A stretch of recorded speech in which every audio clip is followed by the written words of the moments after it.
அண்மை செய்தியை பார்த்து வருகிறோம். திருவாரூர் மாவட்டம் ஆட்சியர் அலுவலகம் அருகே நடந்து சென்ற முதியவரை வெறிநாய் கடித்துள்ளது. இதனையடுத்து முதியவரை அங்கிருந்து ஆட்சியர் அலுவலகத்தில் நின்றிருந்த வாகனத்தின் மூலமாக மருத்துவமனைக்கு அழைத்து சென்றிருக்கிறார்கள். அது தொடர்பான ஒரு அண்மை செய்தியை நாம் தற்பொழுது பார்த்து வருகிறோம். விரிவான விவரங்களுக்காக இணைகிறார் எம்முடைய செய்தியாளர் நேசராஜன். நேசராஜன், என்ன நடந்தது? விரிவான விவரங்களை வழங்கலாம்.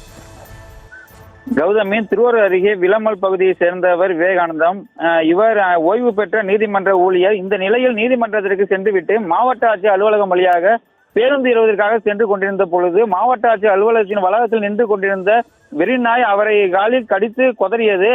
அலறல் சத்தம் கேட்டு அருகில் இருந்த பொதுமக்கள் அவரை நாயை அடித்து விரட்டினர். தொடர்ந்து முதியவரின் காலில் ரத்தம் சொட்ட சொட்ட இருந்த நிலையில் அதனைத் தொடர்ந்து ஆட்சியர் அலுவலகத்தில் நிறுத்தப்பட்டிருந்த அரசு வாகனத்தின் மூலமாக முதியவரை மீட்டு திருவாரூர் அரசு மருத்துவமனைக்கு அழைத்து சென்ற நாய் கடிக்கான ஊசியை போடப்பட்டது. இந்த நிலையில் திருவாரூர் மாவட்ட ஆட்சியர் அலுவலகத்தின் வளாகத்தில் 10க்கும் மேற்பட்ட நாய்கள் சுற்றித் திரிகின்றன. தினமும் அங்கு வரும் பொழுது மக்களை நாய்கள் கடிக்கும் சம்பவம் தொடர்ந்து நடைபெற்று வருகிறதாக பொதுமக்கள் குற்றம் சாட்டுகின்றனர். நாய்களை கட்டுப்படுத்துவதற்கான நடவடிக்கையை அரசு எடுக்க சொல்லியும் திருவாரூர் மாவட்ட ஆட்சியர் அலுவலகம் முன்பாக நாய்கள் தினந்தோறும் அதிக அளவில் சுற்றித் திரியும் சம்பவம், நாய்கள் பொதுமக்களை கடிக்கும் சம்பவமும் தொடர்ந்து நடைபெற்று வருகிறது.